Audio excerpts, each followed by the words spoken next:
Gênesis 41, de 45 a 57.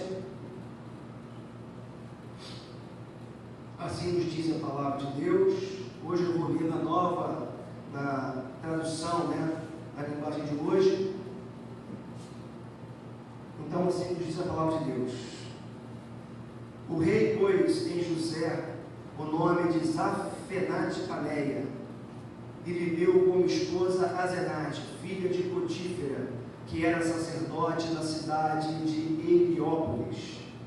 José tinha 30 anos quando entrou para o serviço do rei do Egito. Ele saiu da presença do rei e viajou por todo o Egito. Durante os 7 anos de fartura, a terra produziu cereais em grande quantidade. E José ajuntou todos os cereais e os guardou em armazéns das cidades, ficando em cada cidade os cereais comidos nos campos vizinhos. José ajuntou tanto mantimento que desistiu de pesar, pois não dava mais, parecia a areia da praia do mar. Antes de começarem os anos de fome, José teve 2 filhos com a sua mulher Asenate. Pôs no primeiro o nome de Manassés, e explicou assim: Deus me fez esquecer todos os meus sofrimentos e toda a família do meu pai. No segundo filho pôs o nome de Efraim e disse: Deus me deu filhos no país onde tenho sofrido. Então acabaram-se 7 anos de fartura no Egito, e como José tinha dito, começaram os 7 anos de fome. Nos outros países o povo passava fome, mas em todo o Egito havia o que comer. Quando os egípcios começaram a passar fome, foram pedir alimentos ao rei. Ele disse: vão falar com José e façam o que ele disser. Quando a fome aumentou no país inteiro, José abriu todos os armazéns e começou a vender cereais aos egípcios. E de todos os países vinha gente ao Egito para comprar cereais de José, pois no mundo inteiro havia uma grande falta de alimentos. Nós vamos orar. Por isso que você sinta que as luzes, por favor, estão apagadas. Nós vamos orar, pedir a graça de Deus, a unção de Deus sobre a nossa vida nessa manhã. Pai, fala conosco nessa manhã. Viemos aqui para ouvir a Tua voz. E eu sei que o Senhor quer fazer algo no nosso coração, quer fazer algo na nossa vida. Pai, eu me sinto tão incapaz de transmitir a Tua mensagem, tão pequeno, tão incompleto, Deus, tão despreparado mesmo para transmitir qualquer coisa para os meus irmãos. Mas o que me faz vir aqui numa manhã como essa é saber que não sou eu, mas é o Senhor. É saber que é a Tua palavra, não a minha. É saber que é o Teu Espírito e não motivações internas do Teu coração. Então eu te peço em nome de Jesus, Pai, que o Senhor fale conosco. Deus, que de uma forma sobrenatural o Teu Espírito age entre nós, porque aqui estão pessoas que saíram de casa para ouvir a Tua voz, para se encontrarem contigo, e esse é o momento que o Senhor separou para que isso possa acontecer. Então, Deus, fala conosco nessa manhã, derrama graça, unção e poder sobre as nossas vidas, traz cura e cumpre o Teu propósito, Pai, em cada vida aqui. No nome de Jesus oramos. Amém. Amém. Louvado seja o nome do Senhor, nosso Deus. Queridos, quando eu li esse texto essa semana, de novo, porque como já lhes disse, já havia lido para falar sobre a nossa relação com o dinheiro, eu li o texto, mas 3 informações, pelo menos, me chamaram a atenção ao ler de novo esse texto. A primeira delas, talvez que possa passar desapercebido para a grande maioria de nós aqui nessa manhã, é quando ela diz que José tinha 30 anos de idade quando começou a servir o rei do Egito. O texto deixa claro que José, ainda um jovem de 30 anos, e foi aos 30 anos que José ele começou a servir o rei do Egito. Uma outra informação interessante que o texto nos dá é que entre os 30 e 37 anos da vida de José, da idade de José, o José ele teve 2 filhos com uma mulher chamada Asenate. E por que eu digo entre 30 e 37? Porque o texto deixa claro que antes de começarem os anos de fome, ou seja, ainda dentro dos 7 anos de fartura, José teve 2 filhos com Asenate. Então, José, ele tinha entre 30 e 37 anos quando isso aconteceu. Ele tem 2 filhos com ela, e os nomes dos filhos foram Manassés e Efraim. O nome Manassés significava: Deus me fez esquecer o meu sofrimento e me fez esquecer a minha família e os meus irmãos. E o segundo filho que ele teve com Asenate se chamou Efraim. E Efraim significa: Deus me fez prosperar no lugar do meu sofrimento, no lugar onde eu sofri. Então, José tinha 30 anos, primeira informação, quando ele começou a servir o faraó, rei do Egito. A segunda informação foi que José casou com Asenate e teve 2 filhos. E a terceira informação que eu julgo interessante e relevante para nós essa manhã, para o tema que nós vamos abordar aqui, trabalhar aqui nessa manhã, é que quando a fome chegou ao Egito, porque até então havia alcançado os outros povos, mas não ao Egito, mas quando a fome chega ao Egito, e as pessoas, os cidadãos, do Egito, e mesmo os outros povos, vão ao faraó para pedir alimento, o faraó fala o seguinte: procurem por José, porque José é o responsável em todo o Egito nessa questão. José foi designado, foi colocado como responsável para suprir as necessidades de vocês. Então não venham até a mim, procurem por José, porque ele é esse responsável. Então, eu enfatizo essas informações por uma razão muito simples. Essas informações nos mostram um momento existencial vivido por José. Um rapaz, um jovem, que, como nós já vimos aqui, sofreu tanto desde que foi vendido como escravo pelos seus irmãos, ainda na terra do seu pai. Foi vendido como escravo, passou pela casa do Potifar, ficou como prisioneiro na casa do capitão da guarda do Egito, ficou esse tempo todo, passou grande parte da sua vida ou como servo ou prisioneiro. E o texto nos informa que aos 30 anos, depois de ter sofrido demasiadamente, depois, como a turma diz por aí, depois de ter comido o pão que o diabo amassou ao longo da sua até então curta existência, o texto nos informa que José ocupa o lugar de honra, ele se casa, ele tem filhos, assume responsabilidades que envolviam toda a terra do Egito. E aí, eu dizer para você essa manhã que essas informações nos dão base para nós percebermos o momento existencial de José. A vida do José como estava. José, ele sofreu, como eu já lhes disse, na sua adolescência. Ele foi alguém que, apesar disso, venceu na vida, casou, teve filhos e se tornou um homem responsável. E experimentou, por que não dizer, desenvolvimento físico, desenvolvimento emocional e, por que não, desenvolvimento espiritual. Queridos, amadurecer é algo extremamente importante na vida de cada um de nós. E eu diria que dos 3 tipos de amadurecimento já citados aqui, o físico é o que acontece com mais naturalidade, Hoje, por exemplo, eu estava com os adolescentes, meninos reunidos ali em cima, e nós temos falado sobre o desenvolvimento do corpo. Algumas novidades que estão acontecendo no corpo dos meninos com a adolescência. E a adolescência é o crescimento, melhor dizendo, o amadurecimento do corpo é algo natural. Que somente alguma patologia, alguma doença, algum acidente de percurso vai impedir ou dificultar esse crescimento. Porque o amadurecimento, o crescimento corporal é algo natural. Acontece. Você cresceu, ou melhor, você nasceu, você se alimentando, você vai crescer, você vai se desenvolver, o seu corpo vai ganhar maturidade naturalmente. Agora, o mesmo não acontece necessariamente com a maturidade emocional e com a maturidade espiritual.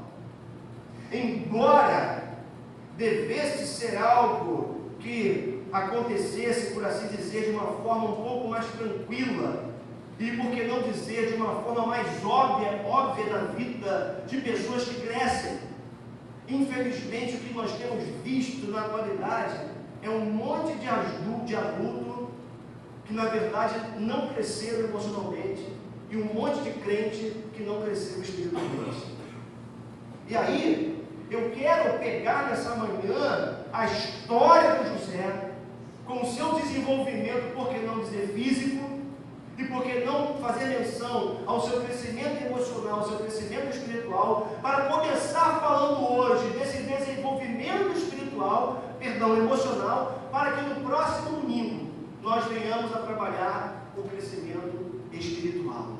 E aí, é interessante que a gente observe algumas coisas aqui nessa manhã de imediato, porque às vezes a gente fala muito de desenvolvimento espiritual, que o cristão tem que se desenvolver espiritualmente, o cristão precisa crescer espiritualmente, isso acontece lendo a Bíblia, isso acontece orando, isso acontece na comunhão dos santos, e eu acredito em tudo isso. Mas eu também acredito que crescimento ou amadurecimento espiritual está diretamente relacionado a crescimento emocional. O que eu quero que você comece a entender aqui nessa manhã é que, infelizmente, tem muita gente que se diz muito espiritual, mas é completamente imaturo emocionalmente falando. Basta você ver em alguns grupos o que acontece.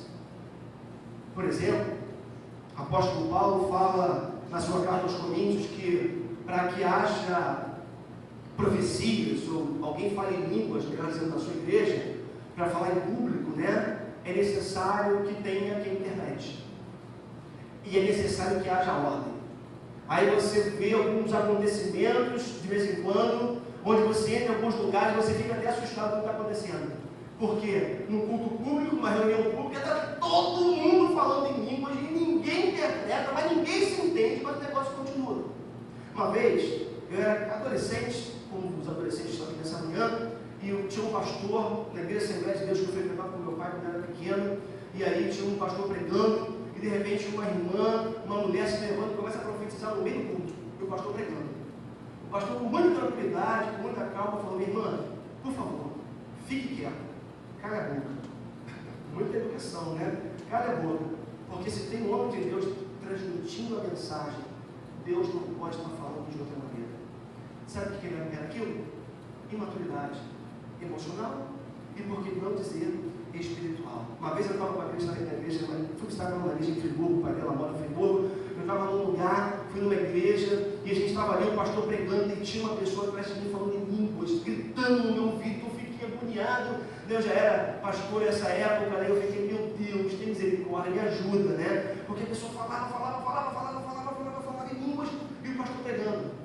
E aquilo incomodava as pessoas que estavam ao redor, mas eu era visitante, eu tinha duas opções: ser delicado com a pessoa que me convidou e sair do culto, ou ficar e aguentar, enfim, exercitar o meu domínio próprio. Essa opção foi a escolhida. Mas, o que eu quero que a gente entenda aqui nessa manhã é que nós não temos como fazer uma cisão, uma divisão entre amadurecimento espiritual e amadurecimento emocional. Essas duas coisas estão intimamente ligadas. Então veja comigo o que Paulo fala na sua carta aos Gálatas, capítulo 5, versos 22 a 23. Mas o fruto do Espírito produz amor, alegria, paz, paciência, delicadeza, a bondade, fidelidade, humildade, domínio próprio. E contra essas coisas eu não há lei. Ué, Paulo está falando de fruto do Espírito? Não é fruto do Espírito que Paulo está falando? Mas você quer ver coisa mais emocional do que amor? Mais emocional do que alegria? Você quer ver coisa mais emocional do que felicidade? Ou fidelidade? Humildade? Delicadeza? Domínio próprio? Percebeu? Como que Paulo fala do fruto do Espírito, mas esse fruto do Espírito está completamente conectado às nossas emoções. Então não tem como a gente desconectar. Não tem como você desassociar. Se você olha para uma pessoa e você vê essa pessoa emocionalmente frágil, ou emocionalmente imatura, desconfie se ela for uma pessoa que se diz altamente espiritual. Alguma coisa está errada. Porque essas coisas andam de mãos dadas. O nosso emocional e o nosso espiritual, eu poderia dizer que são duas faces de uma mesma moeda. Olha só o que Pedro fala na sua primeira carta, no capítulo 2, versos 1 e 2. Portanto, abandonem tudo o que é mal, toda mentira, fingimento, inveja, emoções, puras emoções caídas, críticas injustas. Sejam como criancinhas recém-nascidas, desejando sempre o puro leite espiritual, para que, bebendo deles, vocês possam crescer e ser salvos. Olha o que Pedro está dizendo. Pedro está falando de crescimento espiritual, mas exorta para que nós deixemos de lado tudo que é mal, mentira, fingimento, inveja, críticas injustas, ou seja, aspectos emocionais do nosso ser, emoções ruins que nós temos aqui e acolá. Então, a Bíblia ela deixa bem claro a relação que existe entre a nossa, por assim dizer, vida emocional e a nossa vida espiritual. Agora, o que é maturidade emocional? Lembra que hoje nós estamos falando só de emoções. Não estou aqui psicologizando o púlpito, não sou psicólogo, na igreja tem pessoas mais habilitadas do que eu para falar sobre isso, mas eu não tenho como falar de crescimento e amadurecimento espiritual sem falar necessariamente de amadurecimento emocional. E o que é maturidade emocional? Eu achei uma definição interessante. A maturidade emocional ela é um processo contínuo. Então olha só, não é algo que eu consigo e pronto, não é algo acabado na minha vida, é um processo contínuo que reflete a capacidade de conhecer e administrar suas emoções e compreender o estado emocional do outro. Então, a maturidade emocional envolve a minha vida, envolve conhecer e administrar as minhas emoções e entender o momento emocional do outro. Porque não tem detalhe, nós estamos aqui no mesmo tempo cronológico, estamos.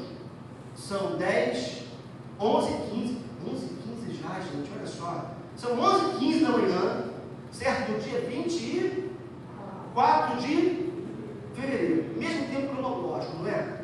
Mas, emocionalmente, nós estamos em times diferentes. Alguns estão mais maduros, outros são menos maduros. Alguns estão mais à frente, outros estão menos à frente. Então, essa maturidade emocional envolve essa administração e conhecimento das nossas próprias emoções, mas também o entendimento do timing do outro, do momento do outro, da vida do outro. Ela requer do indivíduo ser adulto, ver as coisas realmente como elas são, sem fantasias, sem medos, sem preconceitos, sem dependências ou codependências, raivas, frustrações e ciúmes. Ou seja, é você se conhecer, é você saber quem você é, o seu momento existencial, o seu momento de vida, mas também compreender o outro e se relacionar com ele, isento de fantasias, preconceitos, dependências, raivas, frustrações ou ciúmes. Essa é uma das muitas definições sobre maturidade emocional. Agora, eu acredito, à luz dessa definição, e tentando desenvolver um pouco mais aqui, que alguns indícios de maturidade emocional precisam estar presentes. Ou melhor, alguns sinais. Se nós dizemos que somos pessoas maduras emocionalmente falando, alguns indícios têm que estar presentes em nós. Alguns elementos têm que ser reais na vida da gente, se de fato nós quisermos ou afirmar que somos pessoas emocionalmente maduras. O primeiro requisito é autoconhecimento. Irmãos, é fundamental que nós nos conheçamos. Você sabia que tem gente que não se conhece? Eu vou te dizer por quê, eu vou te provar isso. Então, entender as causas das dificuldades que nós vivemos, da nossa imaturidade e as causas de alguns sofrimentos que nós não precisamos estar vivendo, faz parte desse autoconhecimento. Se você sofre com ciúme, por exemplo, por que isso acontece na sua vida? Quais são as causas disso? Se você tem depressão, espera lá, não estou dizendo que eu não estou aqui levando em consideração casos que são clínicos de depressão, de pânico, eu não estou levando para as patologias. Eu estou falando de alguns medos que nós temos, de algumas inseguranças que nos sobrevêm, de algumas ansiedades. O Alexandre fala aqui no momento dos dízimos e ofertas, parece, que eu não estou enganado, né, da questão do dinheiro, da questão de você, quando você fica ansioso, né, por não ter, quando você não tem dinheiro por uma situação profissional. O que faz você ficar tão ansioso? E por que você fica tanto assim? O que está por trás de tudo isso? Quer ver algumas perguntas importantes num processo de autoconhecimento? O que deixa você down, triste, para baixo? Já percebeu que tem lugares que você entra que te deixam down? Já percebeu que tem pessoas que você se encontra com elas e que essas pessoas deixam você down? Você fala assim, é algo espiritual. Às vezes não. Às vezes, a sobrancelha dessa pessoa te lembra alguém que te feriu lá atrás. Às vezes, a forma de falar, o jeito de agir, te remete a uma situação no passado que fez muito mal a você. O que deixa você down? Você precisa saber o que dá medo em você. O que provoca medo em você? Às vezes, a gente vive nesse mundo, a gente acha que tudo dá medo. Não. Tem coisas específicas, tem lugares específicos, tem situações específicas que nos dão medo. Porque sempre entra em atrito com colegas de trabalho. Você perguntou sobre isso? A gente culpa todo mundo. E a gente vive com atrito com um monte de gente. A gente culpa o chefe, culpa os colegas, culpa o local de trabalho. Mas por onde a gente passa, a gente tem atrito. A pergunta é: será que o problema está nos outros? Ou o problema está em mim? Que coisas ou pessoas nos irritam e nos tiram do sério? Já percebeu?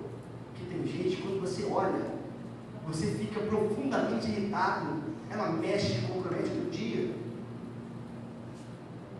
Uma outra pergunta que você tem que fazer: eu posso evitar esse sofrimento que eu estou passando? Porque tem um detalhe, né? Nem todo sofrimento se explica e nem todo sofrimento você consegue dar jeito nele. Mas tem muito sofrimento que é desnecessário, que a gente está calmo. Dentro de casa, no maltrato, na forma de falar, que na verdade são consequências de coisas de. Então, a pergunta final com relação ao autoconhecimento é: quais os gatilhos que acionam emoções ruins em mim? Que nem isso do gatilho, né? É um gatilho que uma vez disparado vai mexer com você. Você precisa se conhecer, você precisa se perguntar, você precisa saber. E a maturidade emocional envolve o conhecimento desses gatilhos, do que provoca esses sentimentos caídos em você.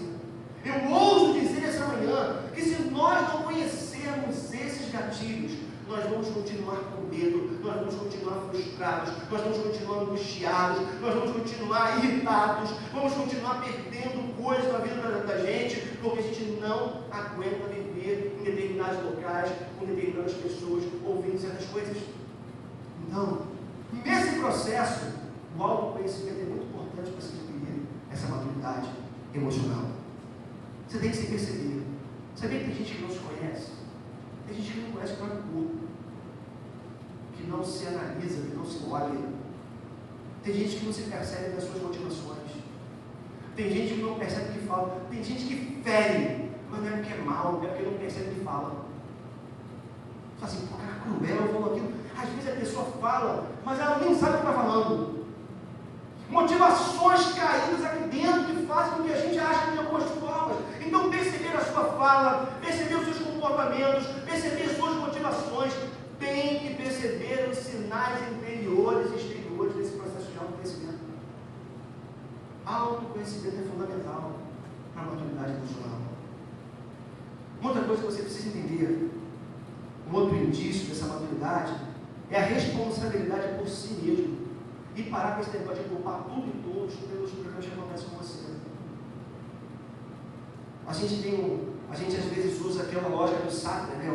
O filósofo francês, existencialista, que ele diz que o inferno são os outros. O inferno é você, cara. Eu sou tudo bem, você que me atrapalha a vida. Né? Se não fosse você, eu estaria ótimo. Às vezes a gente fala isso para o cônjuge, né? Estava tão bem sozinho, fui casar contigo, fiquei assim, nada. O problema é o outro, cara. O problema é que não é que o inferno seja o outro. O problema é que o inferno muitas vezes está dentro da gente, está aqui dentro.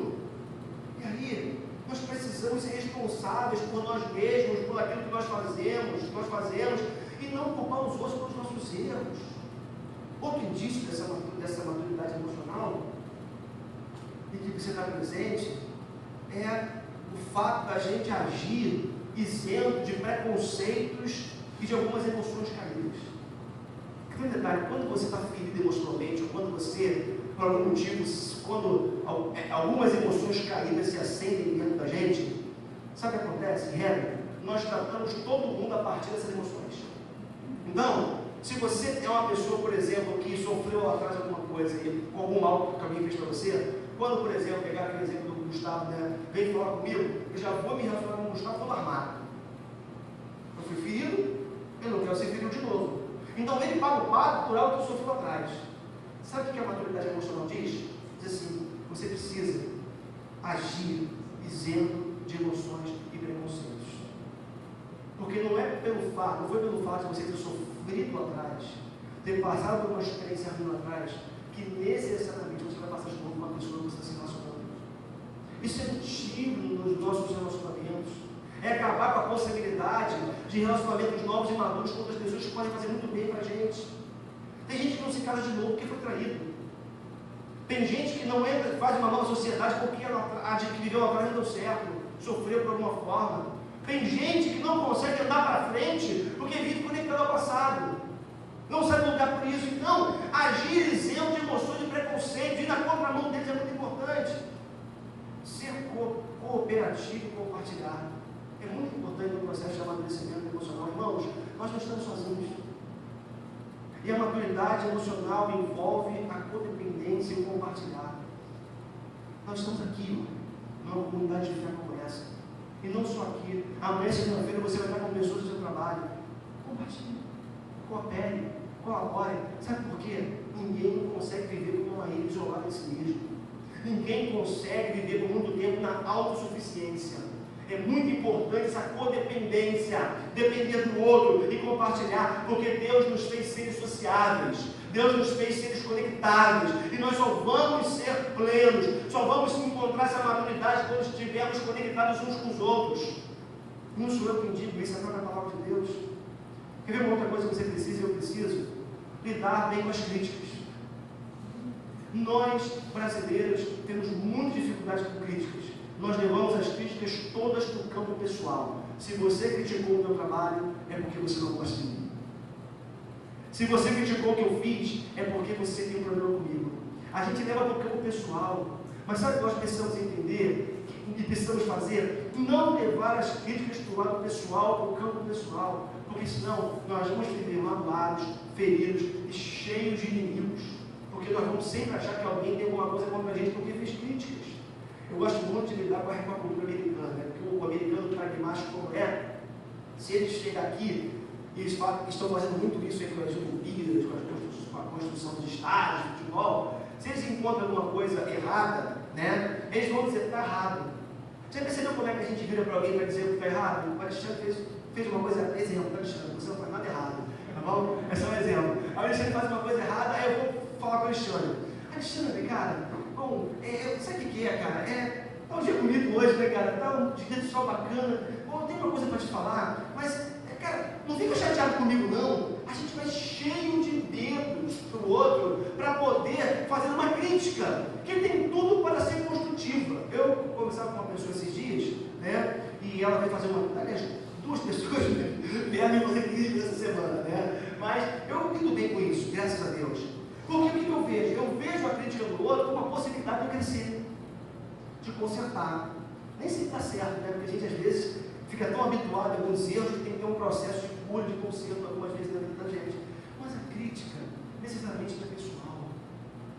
A crítica, ela envolve o desejo muitas vezes do outro de ver o crescimento. Nós precisamos lidar bem com críticas, e nós não lidamos bem com elas. Precisamos lidar bem também com os erros e as acertos. Nós não podemos nos definir pelos nossos erros e pelos nossos acertos. Ah, eu acertei, eu sou bom. Eu errei, eu sou mau. Não. Na vida tem espaço para erro e espaço para acerto.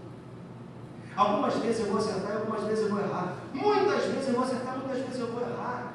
Então nós não podemos nos definir a partir dos erros e acertos. Nós somos maiores do que eles, porque somos filhos de Deus. E nós precisamos também lidar bem com as frustrações. Eu queria que você entendesse isso aqui agora. Frustração é algo que acompanha a vida da gente desde pequeno. É por isso, pai, é por isso, mãe, que você precisa dizer não ao seu filho. Porque crianças que não ouvem não aqui embaixo, que não são frustradas quando pequenas, a gente tem um negócio, né? Como pai, eu sou assim. Quando eu percebo que a minha filha, esses dias aconteceu isso, me lembro que foi uma situação com Maria Clara, em que eu percebi que ela ficou muito triste e eu queria de alguma forma evitar aquele sofrimento dela. Eu queria de alguma forma que ela não passasse por aquela frustração, mas eu não tenho esse direito. Porque tentar evitar a frustração dos filhos agora, isso faz com que eles se tornem adultos que vão se tornar incapazes de ouvir não ou de lidar com situações que são irremediáveis, que não tem jeito. Entenda uma coisa, tem situação na vida que não tem como remediar, que você não tem o que fazer, você tem que administrar as consequências, não tem jeito. Tem coisa na vida que você não adianta você, porque você não vai conseguir mudar. Está posto, está feito e não tem jeito. Sabe o que você precisa? Aprender a não se frustrar com isso. Por isso, eu queria dizer uma coisa, meu irmão, não fique chateado comigo nessa manhã, mas é a Bíblia que diz: Deus, Ele é especialista em frustrar os nossos projetos.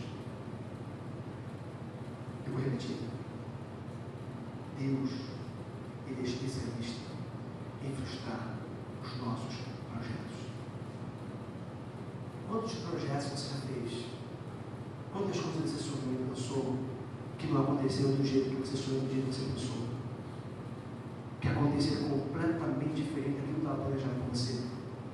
Sabe por quê? Porque a Bíblia diz que o caminho do homem é limpo. A Bíblia diz que o homem faz planos, mas a resposta final vem do coração de Deus. Então, vai ter muitas vezes que você vai sonhar, e você tem que sonhar. Você vai planejar, e você tem que planejar. Você vai executar, e você tem que executar. Mas as coisas não vão acontecer como você sonhou, como você idealizou, como você planejou. Sabe por quê? Porque foi Deus que frustrou o teu projeto. Por uma razão muito simples. Essa não era a vontade dele para a sua vida. Deus tinha coisa maior para você. Sabe o nosso problema? Nós não gostamos de ser frustrados. Nós não gostamos de ver os nossos projetos indo por água abaixo. Nem quando é Deus que nos frustra. Nós brigamos com Ele. Mas Senhor, por que só fez isso? Estava tudo certo, eu planejei tudo. Não aconteceu. Deus, Ele é especialista em frustrar os nossos planos. Agora, não existe nada melhor do que nossos planos serem frustrados para que o plano de Deus, que é absoluto e perfeito, aconteça na vida da gente. Meu irmão, se você vive fase de frustração de planos, pense, entenda que pode ser Deus que está frustrando você. Pode ser Deus que está frustrando os seus planos. Sabe por quê? Porque possivelmente Ele tem algo muito maior e muito melhor para a sua vida. Agora, tem gente que não quer saber disso. Tem gente que não quer crescer emocionalmente. Tem gente que quer continuar achando que o seu plano é melhor, o seu projeto é melhor, e não consegue tirar os olhos daquilo e olhar para Deus. Deus, eu já entendi que aquele caminho é o melhor. Me mostra o caminho. Me fala a tua vontade. Diz para onde eu tenho que seguir, porque eu sei que o Senhor tem coisa melhor para mim. Então, esse processo passa de buscar, de aceitar as coisas como elas são, de aceitar aquilo que não pode ser mudado, de buscar essa vontade de Deus. Ele passa por entender que tem dilemas, tem crises, tem dores que não tem conserto. E quando esses dilemas, esses dores, essas crises, nós percebemos que elas não têm conserto, a melhor coisa que a gente tem a fazer é: Deus, eu descanso em Ti. Sabe por quê? A gente canta aqui, né? Eu descanso em Ti. Tem uma música que fala assim: eu descanso em Ti, eu espero em Ti. A gente é muito bom de cantar esse negócio. Aliás, louvor, se eu for radical, eu posso dizer assim: louvor é o lugar que a gente mais mente. Se eu for radical, não vou pegar pesado não, tá? Porque a gente diz, né? Já cantamos aqui, né? Que eu vou mover o sobrenatural, que eu vou passar pelo mar, que eu vou não sei o quê. Mas quando a aprovação chega, a gente fica no lugar estático, chorando, brigando, A gente canta, mas não vive. Mas eu falei que não ia pegar pesado não. O louvor saia que a gente treina para quando chegar no de verdade, né, a vera, como se diz, a gente exercitar qualquer prática que a gente treinou. Então, a gente precisa entender que chega uma hora que não tem outra saída a não ser você falar: Deus, eu dependo de Ti, eu confio em Ti, eu espero em Ti, e eu resolvo entregar tudo nas Tuas mãos. Confiar é entregar. Confiar é desistir de continuar fazendo com as próprias forças. Confiar é você falar: Deus, a partir de hoje eu vou descansar. A partir de hoje eu não vou tentar mais fazer o que o Senhor não está fazendo. Eu não vou mais tentar fazer o teu papel aqui, porque o Senhor tem que fazer isso. Então, isso é muito importante. Sabe por que essa maturidade emocional é importante? Porque nos tornamos pessoas mais equilibradas. E, consequentemente, temos mais paz interior e sabedoria para viver. Pessoas emocionalmente frágeis ou imaturas são pessoas incompletas, sem paz interior e sem sabedoria. Como que você vai ter sabedoria se você é uma pessoa desequilibrada emocionalmente? Como você vai ter sabedoria para fazer algo se você é uma pessoa infantil emocionalmente? Você precisa crescer. Eu preciso crescer mais. Já falamos aqui, sabe qual é o limite dessa maturidade? Sabe qual é o limite da maturidade emocional? Hoje, ser melhor e mais maduro do que ontem, e amanhã melhor do que hoje. Ser sempre melhor a cada dia. Portanto, sabedores de que esse é um processo contínuo e interminável na nossa vida. Não acaba. Tem pessoas com 80 anos, com 90 anos, que ainda precisam crescer emocionalmente. São maduras, mas tem espaço para crescimento. E é isso que a gente tem que buscar. Uma coisa é certa. Eu quero caminhar no final aqui nessa mensagem dessa manhã. Uma coisa é certa. Deus deseja o nosso crescimento emocional. Se você quiser ser uma pessoa espiritual, você deve ser uma pessoa emocionalmente equilibrada e madura. Se você quiser realmente ser uma pessoa de Deus, que conhece a palavra, e que tem uma palavra de Deus para as pessoas que chegam para você, que faz diferença na sociedade, como cristão, você terá que ser equilibrado emocionalmente. Sabe por quê? Por vários motivos, mas porque também quem convive com a gente sabe quem nós somos. Às vezes, a gente está posando de crente para todo mundo, e as pessoas estão falando: esse cara de crente é tão desequilibrado, tão infantil. Eu percebi que tem gente que não bate criança. O cara é casado, pai, marido, infantil dentro de casa, é capaz de tomar uma decisão. Não é capaz de assumir a postura e falar, como a gente diz, né, chamar a responsabilidade para si e falar assim: vai ser assim, vamos por esse caminho. Tem gente que não consegue trilhar o caminho com a sua família. É imaturo, é infantil. Tem marido que fica esperando pela esposa para agir. Fica quieto, não deixa ela ir, se ela for, eu controlo. E vice-versa, vamos ser machista aqui nessa manhã. Tem um caminho a seguir. Chama o seu cônjuge: meu amor, para onde que a gente vai? Vamos decidir juntos. E juntos a gente decide para onde ir. Nesse negócio de ficar jogando sempre para outro, para frente, não sai do lugar. É tempo de decisão. É tempo de fazer a escolha certa. É tempo de crescer. É tempo de buscar ser espiritual, mas sabedora de que sem essa maturidade emocional a gente não vai conseguir. Eu quero terminar essa mensagem dessa manhã citando 1 Coríntios capítulo 13, verso 11. Quando eu era criança, 1 Coríntios 13, 11. Quando eu era criança, eu falava como criança, sentia como criança e pensava como criança. Agora que sou adulto, parei de agir como criança. Meu irmão, é tempo, minha irmã, é tempo de nos tornarmos pessoas adultas de verdade. Adultos que se conhecem, adultos que conhecem o outro, adultos que se percebem, adultos que não se sensibilizam tanto, que não se deixam mexer tanto com as críticas e com os olhares e com aquilo que se fala e se faz ao nosso respeito, é tempo de nos tornarmos pessoas mais sólidas emocionalmente falando. Eu volto para o texto inicial, quando diz que José, aos 30 anos de idade, ele começou a servir o faraó, ele se casou, ele teve 2 filhos e se tornou um homem responsável. Toda aquela situação que o José passou produziu crescimento na sua vida. Às vezes, nós precisamos passar por algumas coisas na vida para crescermos emocionalmente, espiritualmente falando. Eu vou dizer uma coisa para você: nem todo sofrimento, ou melhor, o sofrimento não é garantia de crescimento.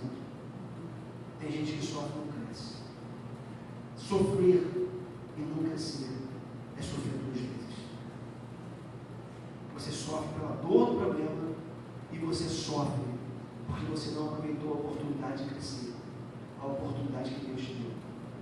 E quando você não aprende, você abre a porta para outros sofrimentos futuros.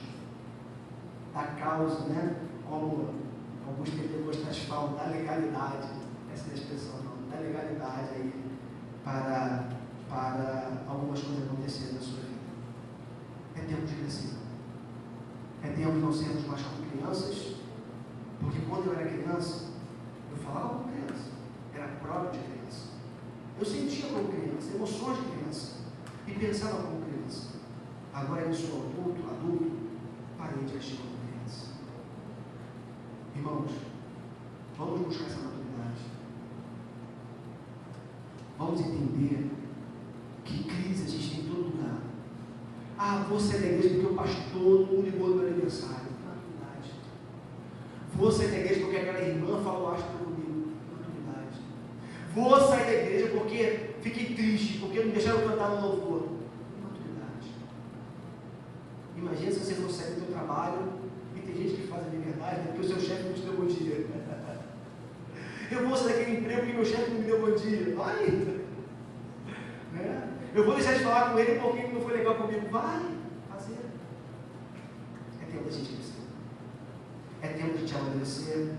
Amadurecimento emocional, que vai dar base para o nosso amadurecimento espiritual, porque nós veremos na semana que vem. Vamos orar? Queria que você ficasse de pé comigo mais uma vez.